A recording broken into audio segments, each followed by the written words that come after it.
ನಮ್ಮ ಮನೆಯಲ್ಲಿ ದಿನವೂ ಮಿರುಗೋ ಚೈತ್ರವೇ, ಬೆಳದಿಂಗಳ ಈ ಪ್ರೀತಿ ಕರಗಲು ಸಾಧ್ಯವೇ?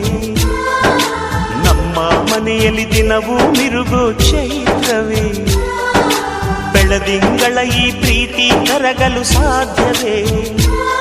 ಹೆಜ್ಜೇನಿನ ಸವಿಗೂಡಿದು ಇಲ್ಲಿ ಪ್ರೀತಿಯ ಪರಮಾನ, ಪ್ರೀತಿಯ ಯಜಮಾನ. ನಮ್ಮ ಮನೆಯಲ್ಲಿ ದಿನವೂ ಮಿರುಗೋ ಚೈತ್ರವೇ, ಬೆಳದಿಂಗಳ ಈ ಪ್ರೀತಿ ಕರಗಲು ಸಾಧ್ಯವೇ?